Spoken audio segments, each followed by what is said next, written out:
Shalom, Bapak Ibu Saudara. Kita melanjutkan terus studi kita kristalisasi masih di kitab 1 Raja-Raja. Kali ini kita bahas dulu Izebel yang menjadi istri daripada Raja Ahab ya. Karena Raja Ahab ini ceritanya cukup panjang ya. Dan zaman Nabi juga yang berbicara itu Nabi Elia ya. Yang luar biasa dipakai Tuhan. Jadi kita belajar dulu sebentar mengenai Izebel ini.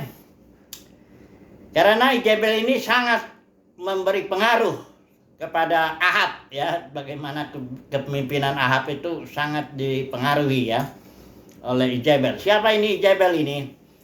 Jadi kalau mempelajari Izebel, kita harus ada dua hal yang akan kita pelajari. Izebel sebagai fakta sejarah. Jadi Izebel ini memang benar-benar perempuan yang adalah anak daripada Raja Sidon ya. Itu Libanon yang modern itu sekarang. Daerah di sana ya, Etbaal ya, dia raja namanya tuh Etbaal ya. Izebel jadi bukan orang Israel. Jadi Izebel ini dinikahi lah oleh Ahab, raja Israel ya, utara ya, bukan yang di Yehuda. Nah, kita belajar tentang fakta-fakta sejarah mengenai Izebel. Tapi di dalam perjanjian baru ada Izebel dinyatakan dalam kitab Wahyu. Tapi Izebel yang di situ berbeda dengan Izebel di sini. Karena kitab Wahyu ini adalah kitab dengan bahasa simbol. Ya. Di pasal 1 ayat 1 itu di situ dikatakan pewahyuan Yesus Kristus dinyatakan kepada hambanya Rasul Yohanes ya. Itu dinyatakan, terjemahannya itu berasal dari istilah Yunani semaeno yang dari akar kata sema. Sema itu artinya simbol atau tanda. Jadi kitab Wahyu itu suatu kitab yang berisi pewahyuan Yesus Kristus ya. Tentu pewahyuan tentang gerejanya juga ya, mempelainya. Dan pewahyuan itu disampaikan kepada Rasul Yohanes dengan bahasa simbol. Nah, jadi kalau Izebel yang muncul di kitab Wahyu nanti di pasal 2 ya, dikatakan wanita Izebel, itu bukan Izebel sejarah ya. Dia Izebel sebagai simbol karena digabungkan wanita Izebel. Wanita itu selalu simbol daripada gereja. Dari mulai Kejadian pun sudah kelihatan kalau Adam itu simbol daripada Kristus yang akan datang. Tentu Hawa yaitu mempelainya, yaitu gereja kan begitu. Jadi perempuan tapi diberikan simbol Izebel, perempuan ini, gereja ini. Seperti apa ini maksudnya? Nah, untuk memahami simbol dalam perjanjian baru itu terutama di kitab Wahyu, kita harus tahu dulu sejarahnya ya. Karena misalnya Babel itu juga masuk ke sini ya. Banyak simbol-simbol atau fakta-fakta sejarah yang dalam perjanjian lama masuk ke dalam perjanjian baru, terutama kitab Wahyu itu sebagai simbol. Ya. Jadi kita akan lihat dulu ya. Izebel ini sebagai fakta-fakta sejarah ya. Tentu tidak semua kita belajar tentang Izebel, tapi yang terutama kita pelajari itu adalah tindakan-tindakan Izebel ya, terutama yang terkait dengan Raja Ahab ya. Nah, mari kita melihat dulu 1 Raja-Raja pasal yang ke-16 ya. Dikatakan di sini yang pertama, dikatakan Izebel anak Etbaal, raja orang Sidon, menjadi istrinya, istri Ahab. Sehingga, perhatikan ini ya, si Ahab ini, sehingga Ahab itu pergi beribadah kepada Baal dan sujud menyembah kepadanya. Jadi Izebel ini orang Sidon, ya memang dia dewanya atau ilahnya yaitu Baal. Nah, ketika Ahab menikahi Izebel, maka dikatakan di sini sehingga ya, dia atau Ahab itu pergi beribadah kepada Baal. Artinya Ahab itu menyembah Baal adalah karena pengaruh Izebel, ya, pengaruh istrinya itu, sehingga dia menyembah kepada Baal. Ini mirip dengan Salomo, yang karena istri-istrinya Salomo tidak sepenuh hati lagi menyembah kepada Yahweh, ya. Tidak menolak sama sekali Yahweh, tapi dengan membuat mesbah-mesbah untuk ilah-ilah istrinya itu, Salomo telah tidak sepenuh hati lagi lah, ya, mengikuti Yahweh. Begitu juga kalau ini Ahab ini emang nggak pernah kelihatan dia, ya, ada nanti perbuatan-perbuatan dia yang baik, dia mau merendahkan diri, ya, di hadapan Tuhan, di hadapan Yahweh. Tapi pendeknya intinya tindakan ini ada 5 ini yang kita mau pelajari tentang Izebel, fakta, ya, sebagai fakta sejarah. Yang pertama, Izebel seorang penyembah berhala, seorang penyembah Baal, ya. Itu satu. Bukan hanya itu, dia menyeret, ajak suaminya ikut menyembah Baal. Itu satu, ya, fakta sejarah. Yang kedua, Izebel ini pasal 18 ayat 4, dia melenyapkan nabi-nabi Tuhan, ya. Jadi Izebel ini bukan saja dia menyembah Baal, tapi dia melenyapkan nabi-nabi Tuhan, ya. Pada waktu itu ada Ahab itu punya kepala istana namanya Obadya. Obadya mengambil 100 orang nabi Tuhan, disembunyikan, ya, 50-50, dan diurus makanannya sama si Obadya ini, ya. Karena Izebel ini luar biasa ini, dia seorang yang menyembah Baal, dan dia sangat mengabdi lah kepada Baal ini, ya. Dia betul-betul seorang penyembah Baal, ya. Dia yang kedua, tindakan dia melenyapkan nabi-nabi Tuhan. Itu yang kedua, ya, fakta sejarahnya. Yang ketiga, di pasal 18, ya, dikatakan di sini Izebel itu memberi makan, ya, kepada, dikatakan di sini, nabi Baal yang 450 dan nabi-nabi Asyera yang 400 itu. Jadi total 850 nabi-nabi, baik Baal maupun Asyera, yang makan dari meja istana Izebel. Obadya juga ngasih makan juga terhadap nabi itu, kepala istananya itu memberi makan kepada nabi-nabi Tuhan karena dia mau diancam Izebel ini.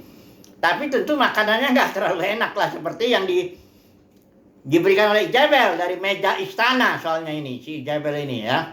Nah, tentu makanannya enak, ya, kan gitu kan. Kemudian yang keempat, apa yang diperbuat Izebel? Di pasal 19 dikatakan di sini, ini kan ceritanya nih, Elia panggil seluruh nabi-nabi Baal itu 450, dia menantang. Nanti kita belajar ini, ya. Artinya intinya pokoknya akhirnya Elia dengan bantuan seluruh rakyat Israel yang melihat bagaimana perbuatan Yahweh yang mendatangkan api itu kepada korban bakaran itu, menyembelih semua nabi-nabi Baal ini, ya. Ketika hal ini diberitahukan kepada Izebel, Izebel itu tidak takut sama Elia, Nabi Elia. Sekalipun sudah ada 400, ya, diceritakanlah kasusnya bagaimana Yahweh itu datang dengan api, ya, menghabiskan korban bakaran yang dibikin Elia itu, sementara nabi-nabi Baal itu loncat-loncat begitu, jingkrak sampai berdarah-darah, yang nggak datang juga Baal itu. Sekalipun begitu, Izebel nggak gentar terhadap Nabi Elia. Waktu dikasih tahu begitu, Ahab yang memberitahu ayat pasal 19 ayat 1 ini, ya. Ketika Ahab memberitahukan kepada Izebel segala yang dilakukan Elia dan perihal Elia membunuh semua nabi itu dengan pedang, ayat 2, ya. Maka Izebel menyuruh seorang suruhan mengatakan kepada Elia, Beginilah kiranya para Allah menghukum aku, bahkan lebih lagi daripada itu. Jika besok kira-kira pada waktu ini aku tidak membuat nyawamu sama seperti nyawa salah seorang dari mereka. Di sini ayat 3, maka takutlah Elia. Ini Jebel ini nggak main-main ini. Memang dia perempuan. Tenaga fisiknya tentu tidak laku seperti laki-laki kan.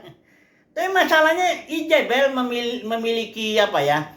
Kalau saya bilangnya jiwa yang tegar ya. Jiwa yang kuat ya. Kemauan, pikiran, perasaannya itu menyatu dalam satu komitmen ya, kekuatan untuk beribadah kepada Baal dan bayar harga apapun juga ya. Enggak takut dia. Begitu udah dibilang 400 nabi-nabi Baal itu sudah disembelih oleh Elia karena rakyat melihat bagaimana Yahweh turun dengan api, dia nggak gentar. Dia benar ancam itu si Elia itu ya. Jadi benar-benar ini jiwanya Jebel ini big soul ya saya bilangnya, jiwa yang besar ya, jiwa yang tegar, jiwa yang kuat, yang berkomitmen terhadap Baal ya dalam hal ini. Ini yang keempat, tindakan Jebel. Kemudian yang kelima, ini ada lagi, dia kasus kebun anggur Nabot. Nah ini justru yang paling penting ini, kasus kebun anggur Nabot. Jadi Ahab itu lihat ada kebun anggur, dekat kebun anggurnya dia, dengan dekat kebun dia menjadikan kebun sayur. Dia minta sama Nabot ini, ya udahlah, aku belilah atau aku ganti lagi dengan kebun yang lain kalau engkau suka ya. Aku mau, karena ini dekat dengan kebunku, aku biar itu menjadi milikku. Kata Nabot, karena memang orang Israel tidak boleh menjual-jual milik pusaka. Nabot menolak. Jebel ya siapa udah apa dikatakan di sini gusar ya, nggak mau makan, berbaring dia menelungkup mukanya. Jebel biasa aja ya, ada apa katanya, kasih tahu lah sama begini kata si Nabal, nggak mau dia nyerahin kebunnya. Tenang aja lah kata Jebel. Tenang, bukankah engkau raja katanya ya, tenang aja. Dia bikin surat dari Jebel dengan dikatakan di sini menggunakan apa, menulis surat ayat apa nih ya. Kemudian Jebel menulis surat atas nama Ahab, memeteraikannya dengan meterai raja. Isi suratnya begini, kumpulkan, bikin adakan puasa ya, tua-tua di kota Israel ini ya. Terus bikin, udah kita ada 2 orang jurusila bilang naik saksi, bilang ini apa, si Nabot mengutuk Tuhan, mengutuk raja, udah itu lempar dengan batu mati. Tapi ada tanda tangan atas nama Ahab, meterai raja, artinya dia merampas otoritas Ahab, suaminya sebagai raja itu. Perhatikan ya, merampas otoritas. Ini garis bawah ini. Saya ulangi lagi. Jebel merampas otoritas suaminya itu, si Ahab itu. Ya, dengan cara dia bikin surat itu merencanakan. Matilah si Nabot kan. Karena orang-orang tua-tua di Israel nggak berani melawan otoritas Ahab. Mati. Terus dia ngomong sama, udah ambil aja tuh kebun. Ya. Si Nabot udah mati katanya. Jadi ada 5 ini ya, tindakan daripada Jebel. Yang pertama, Nabot merampas otoritas ya. Kemudian dia itu mengancam Elia tanpa takut, dia tegar dia. Kemudian dia yang ketiga tuh dia punya meja makan, di mana nabi-nabi palsu makan dari situ. Kemudian yang berikutnya dia melenyapkan nabi-nabi Tuhan. Ngeri juga ini perbuatan di Jebel ini. Yang pertama dia penyembah Baal yang berkomitmen luar biasa lah ya. Oke, ini fakta ya, sejarah. Mari kita melihat apa yang dimaksud dalam kitab Wahyu ini. Sekarang kita aplikasikan ya, supaya kita mengerti Jebel ini. Karena di sini ingat ya, Jebel yang di kitab Wahyu ini saya baca ya, itu bukan Jebel sejarah. Ini Jebel simbol. Tetapi untuk memahami simbol ini, kita harus melihat dulu fakta-fakta sejarah. Simbol itu kayak simbol lalu lintas, S dicoret misalnya, itu dia maknanya nggak boleh stop, atau P dicoret, tidak boleh berhenti, nggak boleh parkir ya. Jadi simbol itu selalu ada makna di balik simbol itu. Jadi ada makna ini di balik simbol Ijabel. Nah, maknanya ini kita harus melihat fakta sejarahnya. Jadi begitu ya.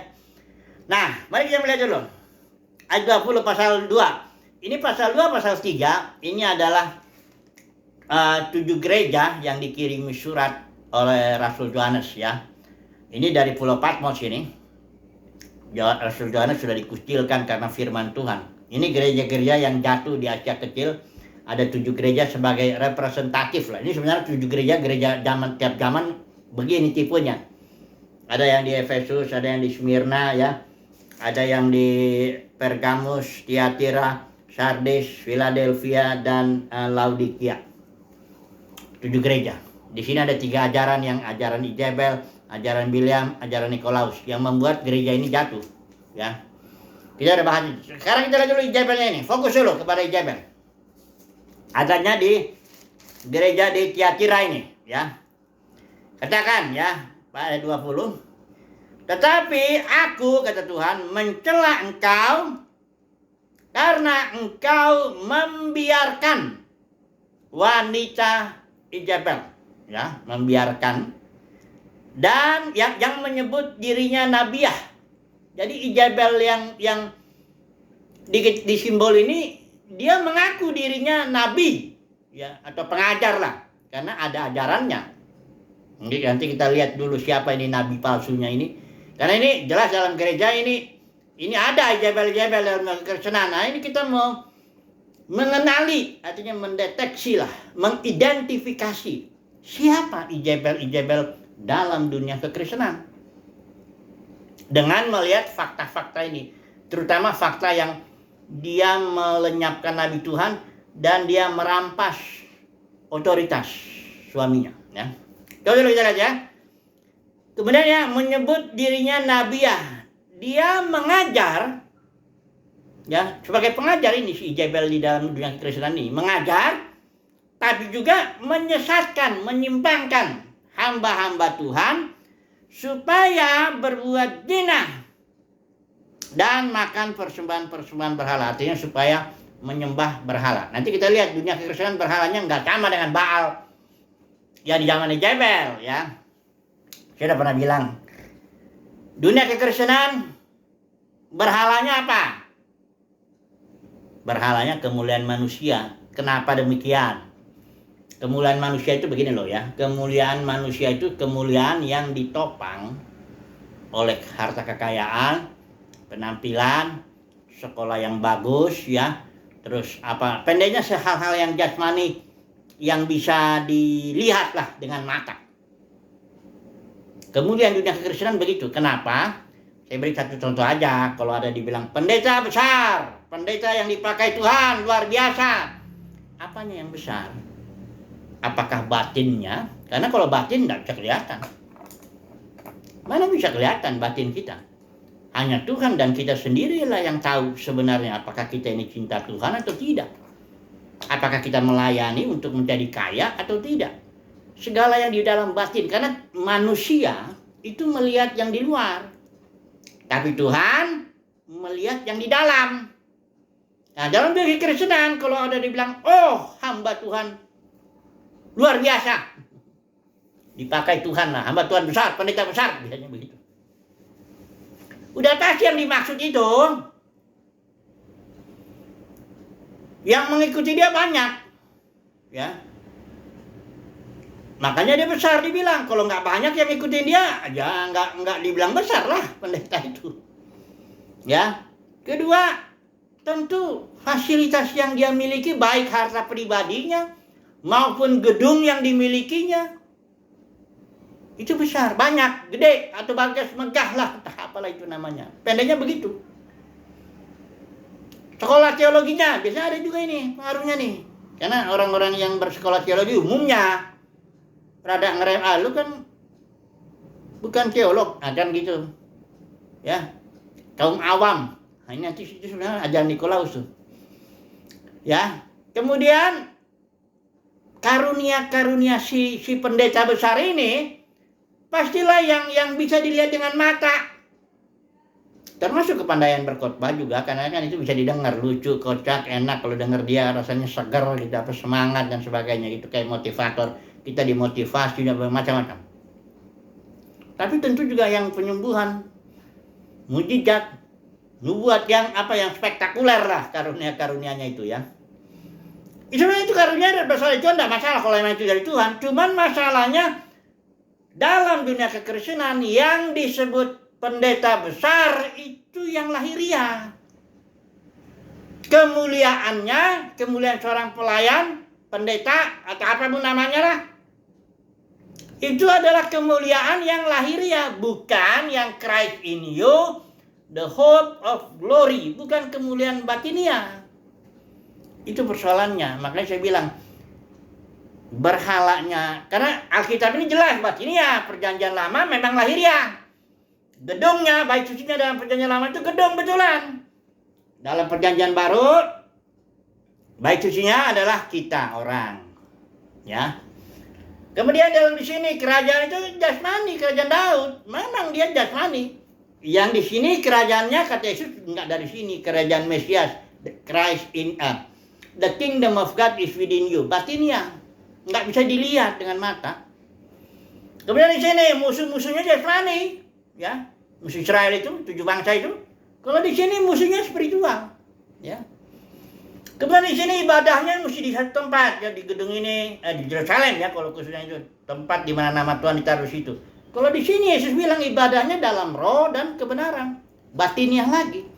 Jadi intinya perjanjian lama itu lahiriah, perjanjian baru itu batiniah. Ini nggak salah kalau perjanjian lama, memang dia itu Tuhan membuat perjanjian dengan Israel itu memang itu, berkatnya juga lahiriah. Kau akan jadi kepala, bukan ekor, walaupun dikutip-kutip di sini. Ya, di sini berkatnya Efesus 1:3, segala berkat rohani. Ya bukan berarti Tuhan gak kasih makan minum sama umat Tuhan di sini, dikasih juga, cuma cari dahulu. Dan berkatnya ya terutama spiritual. Nah, teologinya juga kalau dalam dunia kekristenan kan sudah lahir ya, udah nggak bisa dibantah lah ya, nggak bisa disangkal lah. Kalau ada orang yang menyangkal enggak dunia kekristenan batiniah kok, itu udah dia nggak melihat apa-apa itu ya, dia nggak melihat dunia kekristenan itu seperti apa ya. Nah jadi Izebel ini coba dulu kita lihat dulu ya. Membiarkan wanita Izebel, pertama itu dia menyembah Baal. Nah ini orang-orang Izebel dalam dunia kekristenan adalah orang-orang yang menyembah berhala jasmaniah, kita bilangnya begitu ya, atau kemuliaan manusia. Izebel dalam perjanjian baru itu ya. Dari mana kita tahu dia itu Izebel yang menyembah kemuliaan manusia? Ya dari cara ngajarnya, karena Izebel ini mengajar dia. Loh dari mana kita tahu dia guru palsu atau enggak? Oh ini ada di Yudas ya, ada. Semuanya udah lengkap di sini ya. Oh ini kita lihat di Yudas ini ya. Surat Yudas pasal 4 ayat 4 ya, karena Yudas cuma satu pasal itu. Inilah mengenalinya, kita ini berusaha mendeteksi dia ini sebenarnya siapa. Yudas 1:4 ya.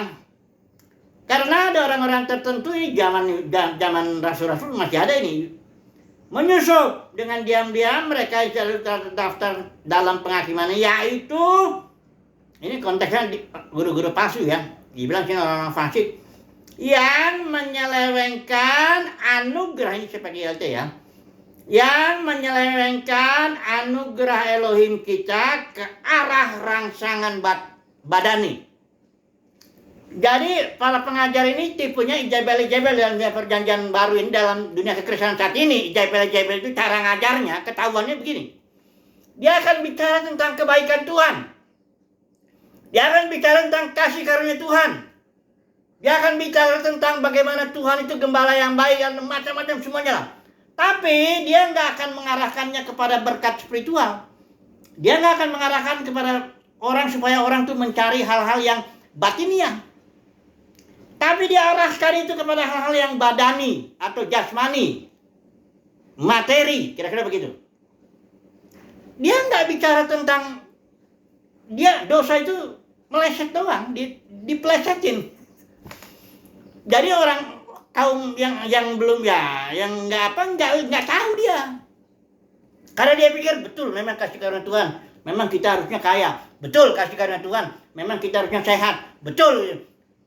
Jadi ini sangat hanya orang dengan mata rohani tahu, tapi lu ini apalagi udah mulai kau harus bayar perpuluhan dulu baru diberkati. Kau harus bayar buah solong baru itu udah jelas Jebel. Ya. Udah jelas itu. Tapi umat Tuhan kadang-kadang kalau pendetanya dikritik dia marah. Kalau Yesus dikritik dia diam aja. Susah ini, ya. Karena sudah ditaklukkan. Jebel itu kuat. Dia memiliki ketegaran jiwa, ya. Oh, dia berani melawan apapun siapapun itu nggak ada yang ditakuti sama dia. Dia akan tetap mengajar. Kalau misalnya ajarannya dibilang ajaran Jebel, dia bilang sama jemaatnya, kalau mereka ngomong yang di luar itu soal yang menentang saya itu nggak apa-apa, yang penting jangan kamu. Itu saya ingat seorang Jebel yang ngajarin buah sulung itu. Bulan Januari semua uangmu kasih ya rumah Tuhan supaya kau memuliakan Tuhan. Terus dia bilang, kalau orang lain yang menentang sana, saya nggak peduli. Tapi jangan kamu. Jadi istilahnya dia. Jebel berkeliaran sangat banyak sekali dalam dunia kekristenan, ya. Ini satu ya, Jebel itu guru palsu itu dia, karena dia mengajar ini. Dan ajarannya jelas lahiriah ya. Lahiriah ya. Ke arah rangsangan badani ya. Kemudian Jebel dia merampas otoritas. Mari kita melihat dulu yang kelima ya. Jebel merampas otoritas ya. Ahab ya dalam kasus kebun anggur Nabot. Pertanyaannya gini. Otoritas siapa yang dirampas dalam kekristenan ini sama Jebel? Ya otoritas Yesus. Karena Yesus bilang gini, aku akan mendirikan gerejaku. Itu kata Yesus ya. Dan Yesus bilang, jangan ada seorang pun di antara kamu menjadi pemimpin, yang dalam arti dia punya otoritas. Kalau pemimpin dalam arti Paulus, Yohanes, Petrus, apa semuanya, itu semuanya hamba-hamba, doulos, budak.